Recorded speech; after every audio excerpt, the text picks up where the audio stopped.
오늘은 정책 대 진리, 정책 vs 대 진리라는 제목으로 말씀의 은혜를 나누겠습니다.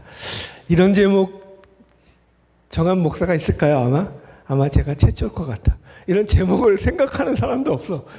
사실은 그런데 이게 되게 재밌는 제가 아이디어를 얻었던 게 뭐냐면, 이번에 대통령이 이제 국정연설인지 하여튼 국무회의인지 하여튼 어떤 유튜브에서 연설하는 게 잠깐 나왔는데, 그분이 하는 말 중에 이런 말을, 국정에 대한 이야기를 하다가 이런 얘기를 해요. 정책에 대해서 이런 얘기를 하는 거예요. 정부가 나름대로 최선을 다해가지고 정책을 만들고 어떤 그것을 입양하지만, 그러나 그것이 최고의 결정을 하려고 우리가 노력한다고 해서 그것이 다 맞고 다 옳고 다 완전하지는 않다. 그럴 거면 그건 진리지 정책이 아니다. 정책이라는 것은 언제든지 변할 수 있다. 이 얘기를 하는데 여기서 아이디어를 얻었어요. 맞아. 이거 좋겠다 해가지고 아이디어를 얻었거든요. 오해하지 마세요. 제가 그렇다고 지금 정치 이야기 하려고 하는 거 아니에요. 전혀 거기랑 관계없어요. 오늘 설교 들어보지만 거기랑 관계없는 얘기고, 오늘 말씀을 통해 가지고 이 정책과 진리라는 개념 속에서 이 정책이라는 것을 어떻게 생각하시면 되냐면은, 인간이 내리는 어떤 그 조직, 인간이 가진 조직, 힘과 능력을 가지고 내리는 어떤 결정, 선택, 이런 것들이죠. 그게 이제 정책이라고 우리는 표현할 수 있어요. 오늘 이제 사내들인 공회가 이 베드로와 요한에게 이 판결을 내리잖아요. 이런 것들이 정책이죠. 반면에 진리라는 것은 하나님의 결정, 하나님의 선택, 그죠? 하나님께서 내리시는 어떤 말씀, 이런 걸 진리라고 해요. 그죠? 그래서 우리가 성경을 진리라고 말하듯이 하나님의 말씀을 진리라고 하잖아요. 그러니까 이 진리와 어떻게 이 말씀 속에서 서로 충돌하고 있으며 어떻게 정책이 한계점을 가지고 있는지에 대한 이야기를 나누면서 우리가 가지고 있는 진리의 중요성을 오늘 본문을 통해서 말씀을 확인하려고 하는 거예요. 그래서 오늘 본문의 내용은요, 이제 베드로와 요한을 향한 사내들인 공회의 판결 내용을 이제 싣고 있는 거예요. 그래서 이제 무죄 판결을 받죠. 어쨌든 그 판결 내용을 가지고 그래놓고도 이제 뒤에 또 뭐라고 하니까 거기에 대해서 베드로와 요한이 어떻게 한다고요? 불응한다고요.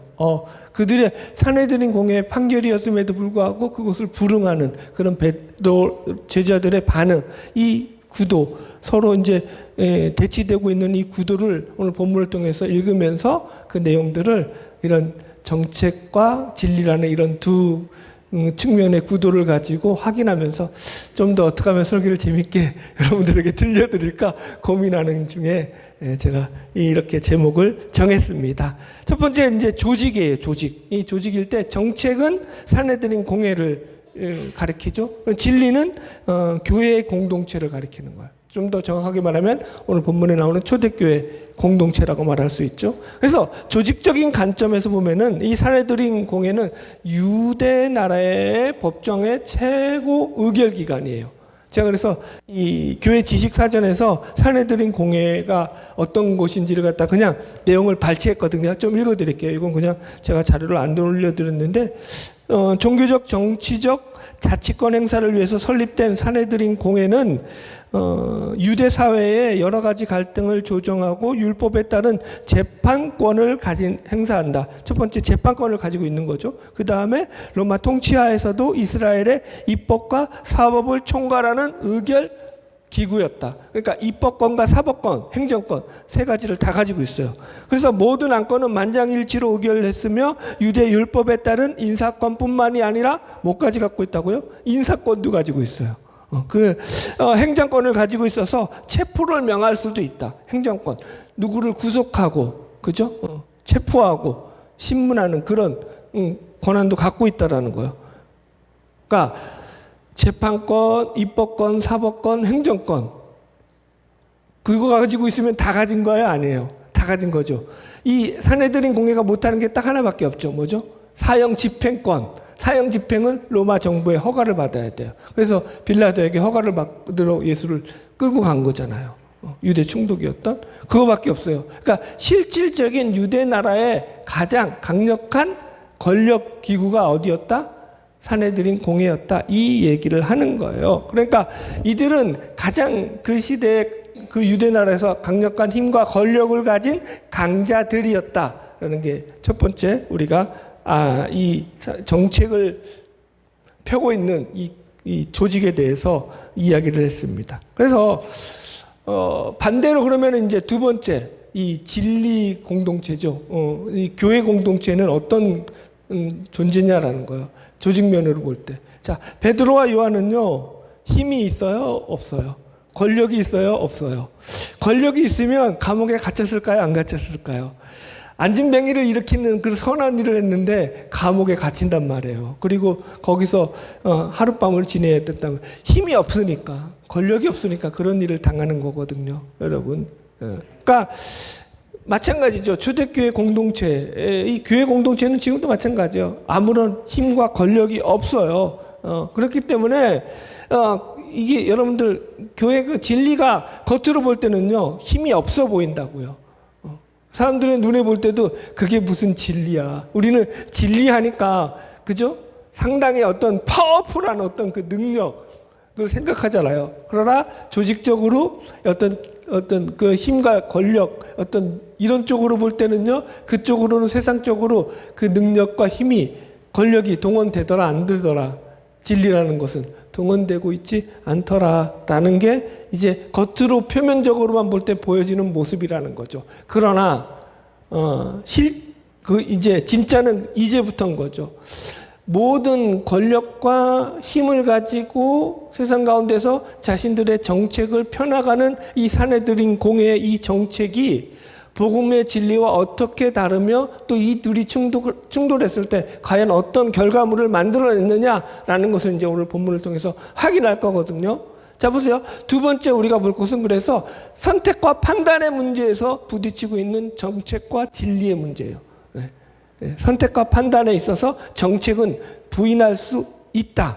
그러나 진리는 부인할 수 없다. 이 부분이에요. 자, 사도행전 이제 본문 읽으면서 본문 내용을 본격적으로 들어가 볼게요. 사도행전 4장 14절로 15절 같이 읽어봅시다. 시작.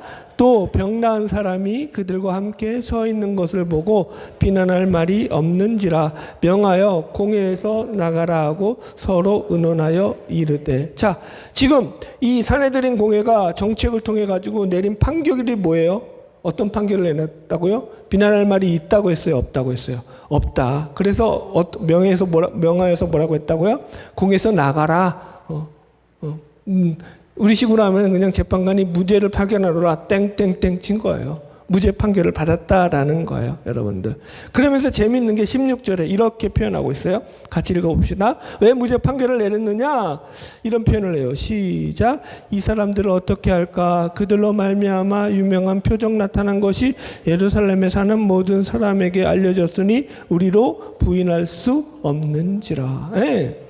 보세요. 이 무죄 판결을 내렸던 가장 큰 이유 중에 하나가 이들이 행한 그 선한 일, 안진뱅이를 일으킨 그 능력, 기적, 이 사건을 우리가 부인할 수 있었다 없었다, 부인할 수 없었기 때문이라는 거예요. 이게 바로 진리가 가진 특징이라는 거예요. 첫 번째 특징.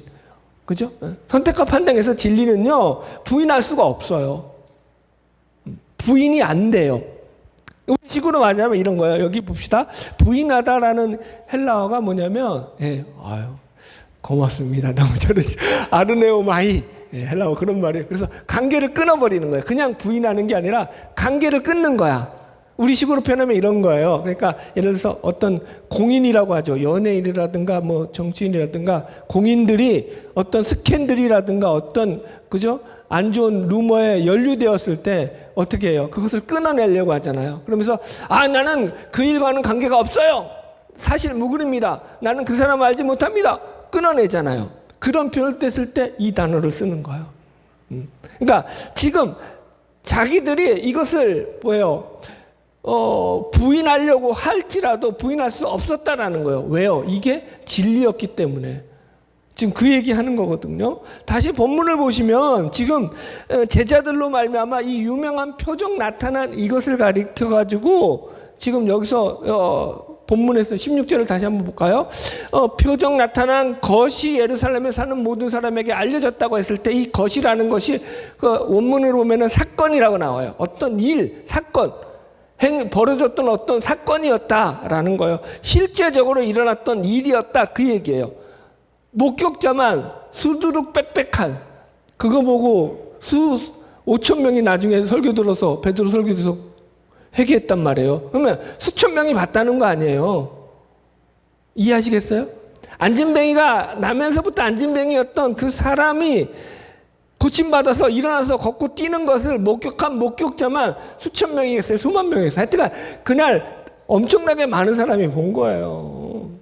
지금 그 얘기하는 거죠, 여러분들. 그러니까 이걸 자기들이 어떤 아무리 큰 힘과 권력을 가졌어도 아니다, 이거 거짓이다, 사기다라고 부인할 수 없더라는 거예요. 자, 보세요. 기독교는 그래서 제가 이렇게 표현했죠. 역사고 사건이다. 기독교가 역사고 사건이다. 늘 제가 강조하는 거잖아요. 기독교는 어떤 이념이나 사상이나 철학이나 관념 이런 게 아니에요, 여러분들. 그러니까 교회 안에서 예를 들어서 어떤 분이 이데올로기 설교를 하고 이념 설교를 하잖아요. 어떡할까 그거. 참.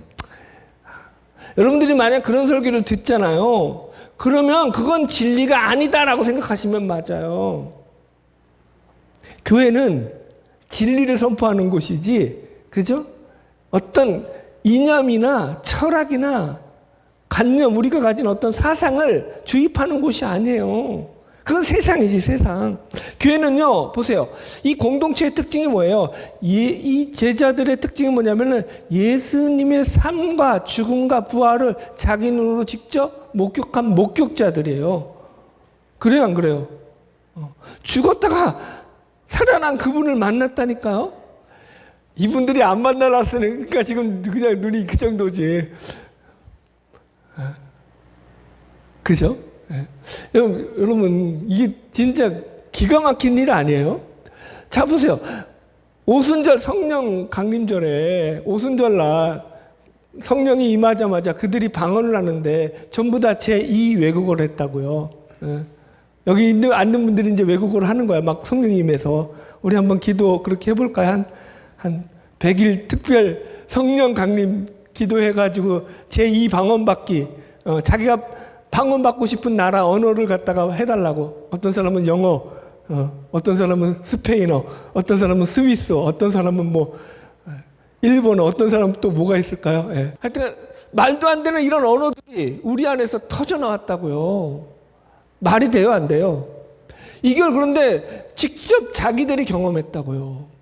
안진뱅이가 일어났다니까요. 뭐 볼장 다 본 거지. 끝난 거 아니에요? 안진뱅이가 일어났는데?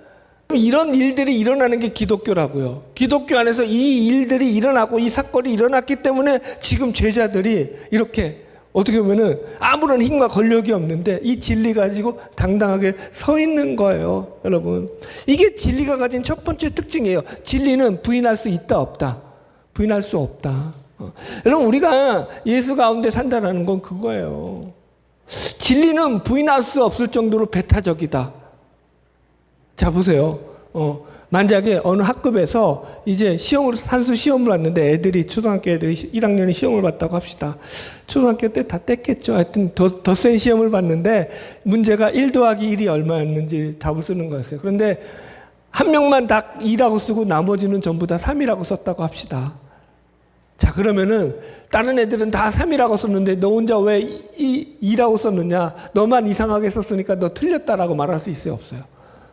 그렇게 말할 수 없다고요. 다른 사람이 다 틀렸을지라도, 다른 아이들이 다 틀렸을지라도, 그죠?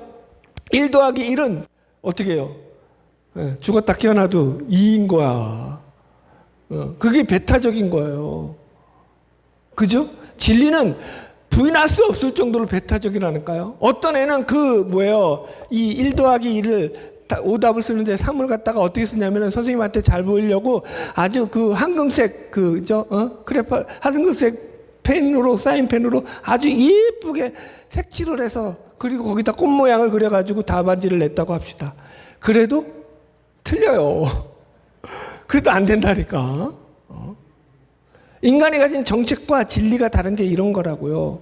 우리는요, 진리라는 것은요, 꾸미지 않아도 그 안에서 그냥 그 힘과 그 어떤 그 색채가 발산이 돼 나와요. 그러나 정책은요, 아무리 그걸 꾸미고 아무리 그걸 포장을 한다해도 거기 속에서 흠집이 있고 문제가 발견된다라는 거죠.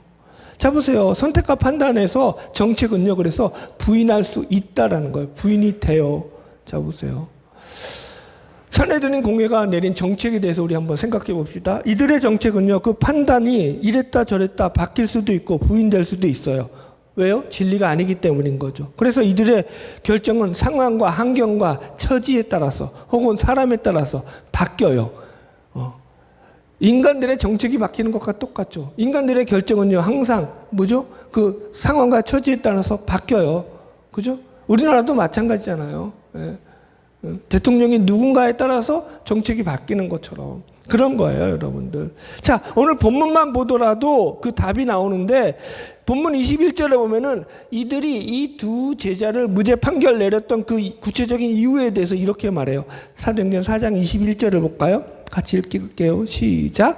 관리들이 백성들 때문에 그들을 어떻게 처벌할지 방법을 찾지 못하고 다시 위협하여 놓아 주었으니 이는 모든 사람이 그 된 일을 보고 하나님께 영광을 돌림이라. 재밌죠? 왜 무죄 판결을 내렸다고요? 이들이 백성들 때문에 그들을 어떻게 처벌할지 방법을 못 찾았다. 이유가 뭐 때문이었다고요? 사람들 눈치 봐야 되기 때문에. 권력은 여러분들 누굴 눈치를 봐야 돼요? 권력은 무슨 전제 군주면 뭐 안 보겠지. 그러나 그렇지 않아요, 여러분들. 권력이 뭘 본다고요? 권력은 사람들이 준 힘이기 때문에 사람들의 눈치를 본다고요. 그 이유가 그래서 백성들의 눈이 두려워서 백성들의 눈 때문에 처벌하지 못했다 이렇게 나와요. 다른 말로 하면은 이 사도들을 갖다가 이 제자들을 처벌하고 싶은 마음이 이 공회원들 마음속에서는 굴뚝 같았는데 자신들의 뜻대로 했다 못했다. 못했다 이 얘기가 되는 거예요. 그러니까 선택과 판단과 선택 가운데서 자기들이 무죄 판결을 내렸지만 속마음은 유죄 판결을 내리고 싶었다. 그런데 그렇게 못했다가 된다라는 거죠. 그러니 이 산헤드린 공회에 그 공회원들의 속이 얼마나 부글부글 끓었겠냐고요.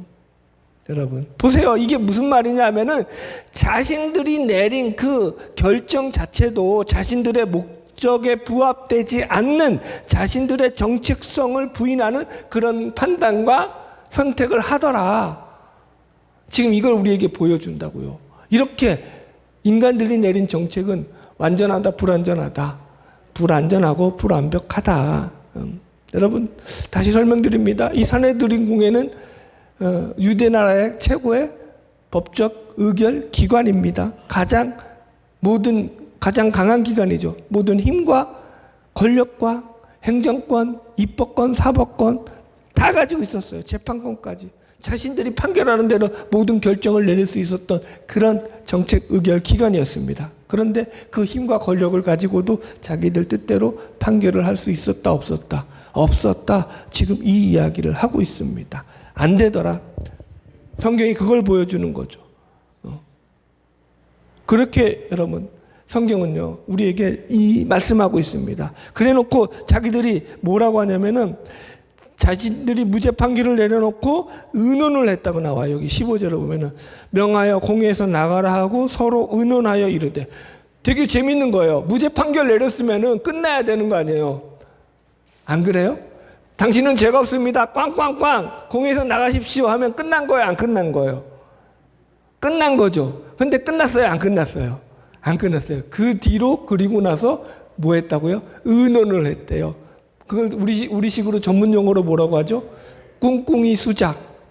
꿍꿍이 수작이라고 하죠. 수작을 부리는 거죠. 안 되니까. 자, 그래서 여기서 이제 세 번째 특징이 나오죠. 어떤 결정에 대해서 정책과 이 진리가 가진 차이가 있죠. 정책은 인간의 결정이라고 할 수 있고 진리는 하나님의 결정이라고 할 수 있을 때 이 정책은요. 인간의 결정이기 때문에 자기들 딴에는 최선의 결정을 내린다고 하지만 최악의 결정이 될 때가 많죠. 종종 있는 게 아니라 아주 많죠. 이게 지금 성경이 우리에게 알려주는 거예요. 자, 사도행전 4장 17절로 18절을 읽어볼게요. 같이 봅시다. 시작. 이것이 민간에 더 퍼지지 못하게 그들을 위협하여 이후에는 이 이름으로 아무에게도 말하지 말게 하자 하고 그들을 불러 경고하고 도무지 예수의 이름으로 말하지도 말고 가르치지도 말라 하니. 보세요. 기껏 모여가지고 회의를 해놓고 내린 의결이 뭐냐, 결정이 뭐냐. 야, 우리가 이 제자들이, 이 사람들이 예수 이름으로 말하는 것은 막자. 그것만은 우리가 막아야겠다라는 결정을 내렸다라는 거예요. 자기들이 내린 이게 최선의 결정이었다라는 거예요. 그런데 우리가 알다시피 이러한 결정은 최선의 결정이었지만 자기들은 최선의 결정을 했다고 하지만 최악의 결정이죠. 그죠? 왜요? 이 결정으로 말미암아서 이들은 하나님을 외면하고 하나님을 대적하며 하나님과 점점 멀어지고 말았기 때문인 거죠. 하나님과 정면으로 하나님을 대적하는 그런 어리석은 영적 무지로 말미암아 이루어지는 그런 결정을 지금 이들이 내리고 있더라는 거예요. 사실은 그런데 이게 하나님 없이 살아가는 모든 인간들이 내리는 정책, 결정이라고요. 우리가 여러분 개인에게 적용해 봅시다. 우리는 물론 이 어떤 정책을 내리는 정부 기관처럼 공권력을 가지고 그런 힘과 권력은 없어요. 그러나 각자가 가지고 있는 개인의 힘과 능력을 가지고 우리는 각자가 최선의 결정을 한다고요. 예. 오늘 점심 뭐 먹을지 결정하셨어요? 예. 교회에서 그냥 갈비 드시면 됩니다. 우리 또 갈비를 준비하셨대. 아유 진짜 고맙죠. 어쨌든 여러분 보세요. 우리는요 결정을 하는 게 우리 딴에는 최선을 다해서 결정을 한다고 하는데 그 결정이 얼마나 어리석고 얼마나 잘못된 결과를 초래한 적이 많느냐라는 거예요. 그 결정들이 우리는 최선을 다해서 했는데 그 실상을 들여보면 우리를 비극으로 이끌어 가더라. 성경에 그런 얘기들이 얼마나 가득 차요. 노아의 홍수가 일어났을 때 그래서 사람들이 이제 노아의 자손들이 번성을 했잖아요. 그리고 나서 자손들이 번성하고 나서 홍수 사건을 알고 있던 자손들이 했던 일이 뭐였냐면은 인간의 생각으로 야 하나님이 이제는 우리를 위해서 홍수로 심판한다고 할지라도 그 홍수에 조차도 떠내려가지 않을 높은 탑을 지으면 되지 않느냐. 그러면 우리는 그 심판으로부터 자유로울 수 있어. 그러니까 하나님의 심판으로도 홍수의 심판으로도 쓸려 내려가지 않을 튼튼하고 거대한 탑을 쌓자가 인간이 내린 최선의 결정이었다고요. 어떻게 하셨다고요? 하나님이? 그 꼴 나는 못 본다. 어떻게 하셨죠? 네. 언어를 다 각자 언어로 흩어버리셨어요. 그러니까 쌓던 성이 중단되더라. 여러분 보세요. 애굽 왕이 이제 출애굽기에서 애굽에서 하나님께서 10가지 재앙을 내릴 때 이 애굽 왕 바로가 처음에 그 10가지 재앙을 가지고 어떻게 생각을 하냐면은 야, 저 정도 재앙, 저 정도 능력은 우리 마술사들 내 밑에 있는 그 마술사 애굽의 마술사들도 얼마든지 해낼 수 있어 하면서 조롱했다고요. 무시했다고요. 자 봐라. 저 나일강을 피로 변하게 하니까 흥분했죠. 목소리 벌써 갔어. 잠깐만, 나 목소리 낮춰야 돼. 지금 설교 아직 안 끝났는데.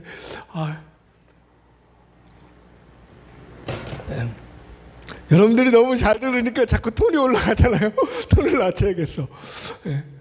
그래가지고 어떻게 됐냐면, 자기 마술사들 불러가지고 나일강을 피로 변하게 하니까, 니들도 해봐. 하니까, 뭐 염색 탔겠죠. 빨간물 탔겠죠. 그러니까 피로 변했겠죠. 그러니까, 저거 봐라. 우리 마술사들도 해.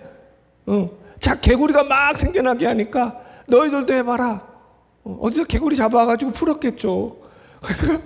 이제 와봐라. 우리도 한다. 이까짓 것 아무것도 아니다. 하나님의 취향을 조롱했다고요.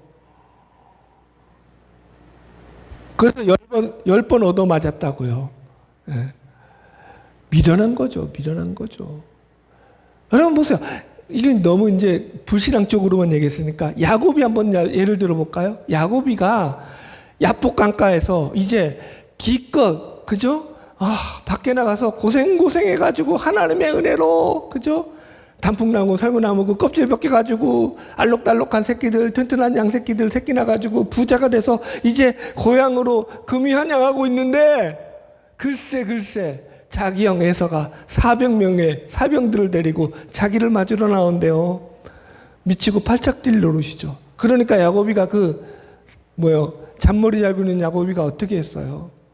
자기가 평생 모아왔던 재산을 전부 다 형 에서에게 먼저 실려 보내는 거예요. 이 못된 야곱이는 자기 아내하고 아내들하고 자기 자식들까지 다 보내죠. 그렇게 인간적인 수단 방법을 다 썼는데도 마음의 불안이 떨어져요? 안 떨어져요? 안 떨어졌다고요. 그러니까 기껏해서 이제 마지막에 붙잡은 게 뭐였다고요? 마지막에 기껏에 그저 이제 이거 해보고 저거 해보고 인간적으로 다 해봤는데 정책을 다 내봤는데도 수가 있더라 없더라. 그래서 마지막 수로 낸 게 진리 붙잡는 거죠. 야복강가에서 하나님 붙잡고 살려주세요 한 거예요. 우리가 지금 성경이 보여주는 건 뭐예요? 우리가 그렇다고요. 우리가 여러분 웬만하면 하나님 붙잡아요? 안 붙잡아요. 내 힘과 내 정책, 내 어떤 지식과 내 요량으로 살죠. 재밌는 얘기 하나 해줄까요? 이제 유명한 뭐랄까 시사 프로를 진행하는 유명한 유튜버예요. 이분이 이제 이런 고백을 하는 거예요. 자기가 초창기에 주식을 투자했다가 엄청나게 손해를 봤다는 거예요. 근데 왜 손해를 봤느냐? 이유가 그거라는 거예요. 자기가 시사 프로그램으로 유명한 그런 프로그램의 유튜버다 보니까 거기에 초대되는 그 시사를 알려주는 그죠? 정계와 그런 모든 인물들이 시사에 빠삭하잖아요. 거기서 듣는 얘기들이 생전 처음 듣는 얘기고 고급 정보들이 있잖아요. 그러니까 그 정보들이 기가 얇은 거죠. 듣고 나서 이거 이대로 하면은 돈 벌겠다 해가지고 그 사람들한테 들은 정보를 가지고 주식에 투자를 했다는 거예요. 상식적으로 돈 벌 것 같잖아요. 못 번다라는 거죠. 그것 때문에 왜? 그거 갖고 투자를 했는데 언제 사고 언제 팔아야 될지를 정작 모르는 거야. 그래서 망했대요. 그렇게 이야기를 하더라고요. 우리가 다 그런 존재라는 걸 지금 제가 표현을 하는 거예요. 보세요. 산헤드린 공회가 기껏 의논을 해가지고 그 나라 최고의 법적 의결기관인 이 엘리트들이 의논을 해서 내린 결정이 예수 이름으로 말하지도 말고 가르치지도 말라라는 그런 답답한 결정을, 그것도 제자들을 위협하고 협박하면서 그렇게 결정을 내리더라고요. 어느 분이 그래서 이걸 그렇게 설명하더라고요. 이거 손바닥으로 하늘 가리는 거다. 손바닥으로 하늘이 가려져요? 자기 눈이 가려지죠. 그런 거예요, 여러분들. 진리가 가린다고 가려집니까? 여러분들 보세요. 산헤드린 공회가 보여주고 있는 이 불신앙의 결정은 결국 저들이 진리 가운데 서 있지 않았음을 보여주는 것이고요. 그러면 이런 결정을 내렸던 산헤드린 결정과 다르게 어떻게 이 베드로와 요한은 어떤 결정을 내렸는지를, 이 진리 가운데서 내린 결정이 어떤 것인지를 우리에게 이렇게 답을 성경은 주고 있어요. 자, 함께 봅시다. 3-2번이에요. 이거는 진리는 결정에서 최고의 결정을 선택한다라는 거야. 사도행전 4장 19절로 20절 같이 읽어봅시다. 시작. 베드로와 요한이 대답하여 이르되 하나님 앞에서 너의 말을 듣는 것이 하나님의 말씀을 듣는 것보다 옳은가 판단하라. 우리는 보고 들은 것을 말하지 아니할 수 없다 하니. 자, 보세요. 지금 전면으로 공회의 결정에 불응하고 있어요. 이 베드로와 요한이. 뭐라고 말한다고요? 너희 말을 듣는 것이 하나님의 말씀을 듣는 것보다 옳은가 판단하라. 우리는 보고 들은 것, 누구에 대해서? 예수에 대해서 보고 들은 것을 말하지 아니할 수 없다. 말하겠다는 거야, 안 하겠다는 거예요? 말하겠다. 니들만 듣겠다야, 안 듣겠다는 거예요? 택도 없는 소리 하지 마라. 우리는 목에 칼이 들어와도 내가 죽으면 죽었지 예수를 말하지 말라고 하는 너희들의 그 말은 들을 수 없다, 이렇게 말하는 거예요. 여러분들 담대하게 선포하죠. 불응하고 있다고요. 여러분들 베드로와 요한이 이런 결정을 내린 그 이유를 우리가 이 본문에서 두 가지로 찾을 수 있어요. 첫 번째는 그들이 목격자였기 때문인 거예요. 그죠? 보세요. 여기 보면은 다시 보면은 베드로와 요한이 이르되 우리가 보고 들은 것을 말하지 아니할 수 없다라는 거예요. 그러니까 이들은 보고 들은 게 있는 거예요, 없는 거예요? 있어요. 예수에 대해서 보고 들어야 되는 거예요. 자, 이들은 직접적인 목격자들이에요. 1차 목격이죠. 우리는요. 우리는 어떻게 보면 간접적인 목격자들이에요. 이들의 증언을 통해서 들은 거죠. 그리고는 우리는 2차 목격자지만 이 직접적인 목격자들의 말을 듣고 그것의 신빙성, 그것의 진리의 진리를 갖다가 우리 스스로 각자가 판단하고 그 말에 따라서 우리는 예수를 따르는 자들이 된 거예요. 그죠? 그건 각자가 다른 거예요. 또 이러신 분이 있으면 곤란해요. 하나님, 나도 보여주세요. 부활하신 예수님이 나에게로 나타나 주세요. 여러분, 그러면 저도 힘들어요, 여러분들. 물론 보여주면 잘 믿을 것 같죠? 아니에요. 그러지 않아요. 그래서 말씀으로 주신 거예요, 말씀을 가지고, 여러분들, 말씀을 가지고 믿으셔야 돼요. 그래서 첫 번째가 이들이 1차 목격자였다. 보고 들은 게 있었다라는 거고요. 두 번째는요, 이들이 하나님의 말씀을 들었기 때문이라는 거예요. 그래서 여기 보면은 그래서 베드로가 이렇게 표현하잖아요. 분명하게 너희가 뭐라고 하든지 간에 너희 말을 듣는 것이 하나님의 말씀을 듣는 것보다 옳은지 너희들이 스스로 판단해봐라. 우리는 하나님 말씀 들어야겠다 이렇게 얘기한다고요. 그죠? 그러니까 하나님의 말씀을 들었다라는 거예요. 그러니까 이 하나님이 누구예요? 바로 예수 그리스도죠. 예수 그리스도가 부활하시면서 제자들에게 당부하시잖아요. 너희는 가서 모든 족속으로 제자를 삼아 아버지와 아들과 성령의 이름으로 세례를 주고 내가 너에게 분부한 모든 것을 가르쳐 지키게 하라. 너희는 예루살렘을 떠나지 말고 성령을 기다려라. 너희가 성령을 받으면 온 유대와 사마리아와 땅 끝까지 이르러 내 증인이 되리라. 이런 이야기들을 하시거든요. 이 말씀들을 들었단 말이에요. 그런데 어떻게 이 말을 듣고 모른 척 할 수 있겠느냐라는 거예요, 여러분들. 보세요. 이렇게 비유를 해봅시다. 이제 베드로가 죽었어요. 예수님 앞에 탔어요. 다 심판대 앞에. 보세요. 베드로는 알고 있어요? 몰라요? 자기가 죽어서 예수님 앞에 갈 거라는 거 알아요? 몰라요? 알죠. 그죠? 왜? 예수님이 부활하셨으니까. 죽음으로 끝나지 않으셨으니까. 그죠? 그러니까 그분과 만날 건데 자기도 죽어서 예수님 앞에 섰는데 예수님 앞에 이때 만약에 예수님을 부인했다고 합시다. 공회의 말을 들어서 예수를 증거하지 말아라, 전하지 말아라. 그 말대로 안 전했다고 합시다. 그래 놓고 죽어서 섰는데 예수님 앞에 이제 변명을 해야 될 거 아니에요. 예수님, 그때 제가 사실은 예수님을 증거하려고 했는데 예수님의 말씀을 따르려고 했는데 글쎄 우리나라의 최고 법적 권력을 가진 이 공회에서 예수님에 대해서 말하지도 말고 가르치지도 말라고 명령을 내려가지고 나라의 법을 따라야 될 거 아닙니까, 제가. 예? 그죠? 그래서 제가 어쩔 수 없어서 부득불 예수님을 전하지 못했습니다. 이해하시죠, 예수님? 그럴 수 있어요, 없어요? 여러분 같으면 그러겠어요? 여러분, 이게 상식적인 거예요. 못한다고요.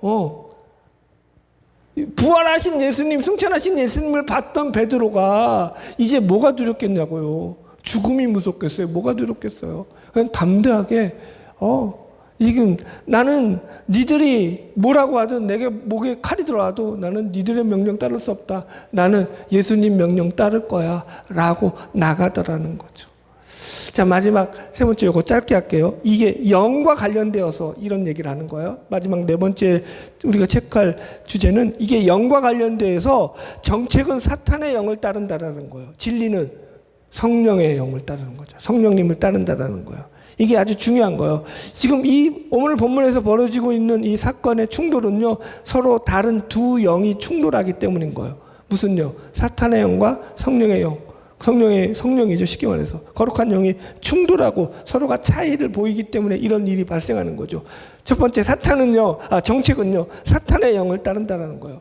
자 보세요. 지금 나오는 이 사내들인 공회가 내렸던 이 정책은요 편견과 불합리와 오만과 독선과 어떤 불신앙과 두려움과 염려 이런 것들로 가득 차 있는 결정이었다라는 거예요. 이런 것들이 사탄의 영이죠. 자, 공회가 결정을 했던 이 결정의 불합리함을 잠깐 확인해 볼게요. 여기 14절에 보면은 비난할 말이 있었다고 했어요? 없다고 했어요? 그죠? 16절 끝에도 우리가 부인할 수 있다고 했어요? 없다고 했어요? 부인할 수 없다고 했어요. 그러니까 사실은 여기서 끝났어야 돼요. 아까도 얘기했지만은. 딱히 제자들을 보고 제자들에게 어떤, 죄를 물어가지고 그들에게 어떤, 유죄 판결을 내릴 만한 그런 건더기가 하나도 없었다고요. 그런데 그렇게 안 끝냈다고요. 그 뒤에 아주 아까 뭐라고 했죠? 제가 꿍꿍이 수작질을 부리죠. 그래놓고는 어떻게 하냐면은 뒤에 전혀 무죄 판결을 내려놓고 뒤에 이런 말들을 덧붙이는 거예요. 17절에 보니까 위협했다고 나와요. 협박하는 거죠. 야, 너 밤길 조심해라. 그렇게. 그죠?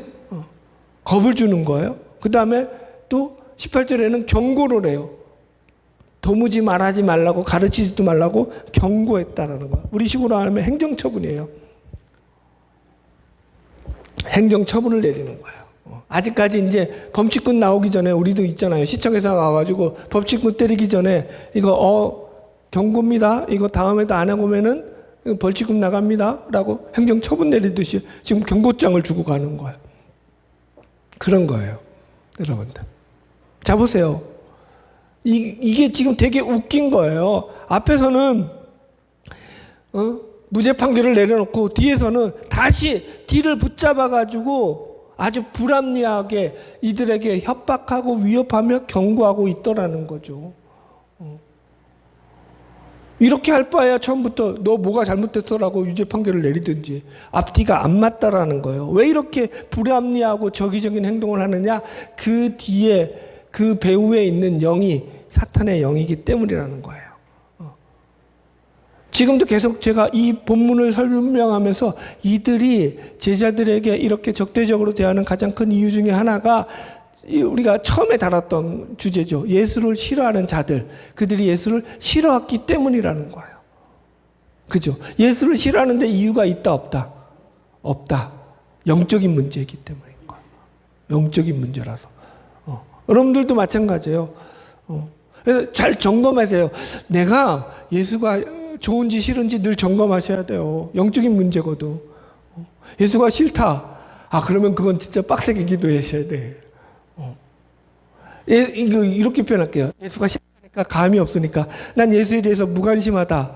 그게 싫다는 다른 표현이야. 기도하셔야 돼. 예수가 좋으면 예수에 대해서 관심을 가져요. 이게 영의 차이 때문이에요. 영의 차이 때문인 거예요. 자, 보세요. 지금 마귀의 영이 역사할 때 이 마귀의 영은요, 사람들로 하여금 복음을 거부하게 하고 진리를 거절하게 하며 또 자신의 이성을 마비시키는 어떤 불합리한 결정을 판단을 하면서도 그것이 잘못된 것이냐 잘못된 것인지도 깨닫지 못하게 그들을 이끌어 가더라. 지금 성경이 우리에게 그렇게 얘기하고 있는 거예요. 반대로 진리의 영이, 성령의 영이 그 안에 있잖아요. 그러면 어떻게 될까요? 여러분들. 예수를 믿는 게 좋아진다니까요. 예수를 믿는 게 기쁘다니까요. 예수님 때문에 내 안에 우리가 예수를 믿어도 우리 안에 불안과 근심과 염려와 초조와 이런 것들이 있어요. 두려움이 있어요. 그런데 그런 모든 우리 안에 있는 근심 덩어리들이 불안들이 예수가 좋으니까 예수가 함께 하시니까 그 예수가 나와 함께 하심으로 인해서 주시는 그 기쁨과 소망 가지고 이것들을 이겨내는 근거가 되더라는 거예요. 힘이 되더라는 거예요. 이겨진다라는 거예요. 여러분들. 그래서 이걸 갖다가 팀 켈러 목사님은 이 부분을 이렇게 말했어요. 스트롱 위크니스. 영어 제가 틀렸어요. 죄송합니다. 철자가 위크가 WEAK예요. 저거 위크는 주말이고 여튼에 스트롱 위크라고 썼어요. 스트롱 위크니스. 강력한 약함이다. 강력한 약함. 우리는 강력한 약함을 가지고 있다고요. 약한데 강하다고요. 그게 신자가 가진 정체성이라고 이야기하는 거죠. 왜? 진리가 그 안에 있기 때문에. 지금 베드로와 요한이 보이는 그 모습 그대로인 거죠. 그 나라 최고 법정 기관의 의결에도 판결에도 자신들의 뜻과 의지를 굽히지 않는 거죠. 여러분. 왜요? 우리는 니들보다 더 높은 분이 우리 가운데 있기 때문에, 더 크신 분이 우리와 함께 하시기 때문이다. 이렇게 나오는 거죠. 자, 결론입니다. 오늘 정치학대의 진리라는 제목을 가지고 오늘 조직, 선택과 판단, 결정, 그리고 영, 이 네 가지 부분에서 이 둘의 차이를 비교하면서 진리가 가진 진정한 힘과 또 능력을 우리가 말씀을 통해서 확인했습니다. 세상은요, 그들이 펼치는 그 정책 가지고 여러분들 그것 가지고 진리를 만들어낼 수 있다, 없다? 없다. 그건 세상의 정책은 진리가 되지 못해요. 왜? 인간이 내린 결정들이기 때문인 거죠. 진리는요, 우리를 하나님께로, 반면에 진리라는 것은 우리를 하나님께로 인도하는 거죠. 그래서 이 진리를 가지고 우리가 살아갈 때 우리가 하나님 안에서 참 평안과 힘을 얻고 나가는 거죠. 겉으로 볼 때는 능력이 없어 보이죠. 힘도 없어 보이죠. 아무것도 없어 보여요. 그러나 그 안에서 우리는 그 진리가 가진 능력을 가지고 담대함을 가지고 나아갈 수 있는 거예요. 제가 이렇게 말씀을 정리했어요. 이걸 어떻게 적용했냐면은, 인생을 살아가다 보면은요, 뭘 해도 안 될 때가 있어요. 정말 열심히 살고 노력을 하는데 안 풀릴 때가 있죠. 안 돼요. 그것은 예수를 믿는다고 해결되는 것도 아니에요. 예수를 믿어도 해결이 안 돼요. 그러면서 이제 우리가 하나님 앞에 하소연을 하는 거죠. 하나님, 도와주세요. 하나님, 나를 이렇게 살려고 부르신 겁니까? 도대체 내 인생은 이게 뭡니까? 하나님 앞에 이제, 야, 여기서 소리를 질러야 되는데 목이 가서 소리를 못 지른다. 지금. 하나님 앞에 막 절규하고, 그렇게 막 하소연을 하죠.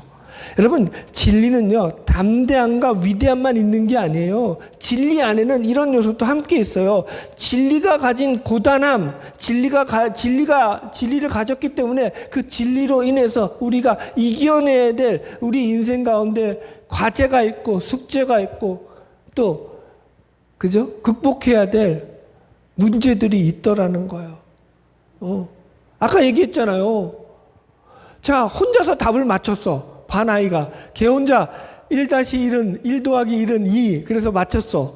1학년짜리가. 나머지 애들은 다 3이라고 썼어. 다 틀리고. 그럼 자, 보세요. 맞췄으니까 잘한 거잖아요. 그런데 그러면 애들로부터 칭찬을 들을까요? 욕을 먹을까요? 그때부터 이제 핍박이 시작되는 거죠. 그래, 니 혼자 잘났다. 아, 비유가 너무 저렴했나? 이해 가시겠어요? 진리 속에 있는 그런 요소라고요. 여러분들, 우리가 하나님 앞에 우리의 삶의 문제를 고민하면서 하소연하잖아요. 하나님, 나의 삶을 도와주세요. 하나님이 내 인생 가운데 역사하는 게 안 보여요. 라고 하면서 우리가 하나님 가운데 외칠 때에 제가 믿는 하나님, 제가 발견한 진리는 뭐냐면은 그런 외침을 하나님이 외면치 않고 있다라는 거예요. 당장에는 안 들으시는 것 같고, 당장에는 무시하는 것 같고, 당장에는 하나님이 없어 보이지만 내가 하나님 앞에 외치며 부르짖으며 기도하는 그 가운데서, 나의 절규 가운데서 하나님은 일하고 계시는 거예요. 새 길을 열고 계시는 거예요. 광야에 길을 내고 계시는 거죠. 사막에 호수를 만들고 계셔요. 강을 만들고 계셔요. 우리는 그게 안 보이죠. 그냥 광야고 사막밖에 안 보이는 거죠. 그러니까 답답한 거죠. 그러나 그것조차도 하나님께서 우리를 통해서 우리를 빚어가시는 하나의 모습이다라고 성경은 얘기하죠. 그래서 하나님을 믿는다고요, 여러분. 그래서 하나님을 좋아하는 거죠. 제가 이번 주에 우리 집사람한테 기분 좋은 소리를 들었어요. 아주 이 소리는 기분이 너무 좋았어요. 뭔 소린지 아세요? 당신이 나보다 하나님을 더 좋아하는 것 같아. 아, 내가 또 기분이 얼마나 또 이게 또 교만해져가지고. 근데 그런 소리 들으니까 진짜 기분이 좋았어요. 여러분, 하나님이요, 절대로 그냥 안 좋아진다니까요. 내가 막 뭘 일을 해서, 교회를 열심히 해서, 뭐 어떤 뭘 갖다 댈까요? 내가 헌금을 많이 해서, 어떤 내가 충성 봉사를 해서 하나님이 안 좋아져요. 그건 내가 나를 좋아하는 방법이지 하나님을 좋아하는 방법이 아니라고요. 하나님이 좋아지는 건요, 하나님이 내 삶에 직접적으로 들어오셔서 나의 삶을 헤집어 놓으시는 거예요. 나의 삶을 변화시켜 놓으시는 거예요. 나의 삶을 새롭게 바꿔 놓으시는 거예요. 그래서 인정하는 거죠. 인간은요, 그렇지 않고 저절로 하나님이 좋아졌더라, 이딴 거 없습니다. 기대하십시오. 저는 믿어요. 하나님이 저를 바꾸신 분이라면은, 아니, 저 같은 사람도 바꾸시는데 왜 여러분들을 안 바꾸시겠습니까? 왜 여러분들의 삶을 통해서 역사 안 하시겠습니까? 그럴 수 있나? 내가 좀 더 똑똑해가지고, 내가 좀 더 훌륭해서 나는 역사하는데 여러분들은 역사 안 할까? 말이 돼요, 안 돼요? 그런 거 아니라고요. 하나님 그렇게 역사 안 하신다고요. 학문 없는 자들 통해서 하나님께서 일하셨던 것처럼 저와 여러분을 통해서도, 저를 통해서 역사하셨던 하나님은 여러분들을 통해서도 그 일을 만들어 가시고 그 경험들을 통해서 영원한 하나님 나라 우리를 이끌어가고 계심을 믿습니다. 바라기는 저와 여러분의 모든 삶을 통해서 날마다 성령의 인도함을 받으며 믿음으로 승리하는 삶을 살아가는 복된 삶이 되기를 주님의 이름으로 축복합니다.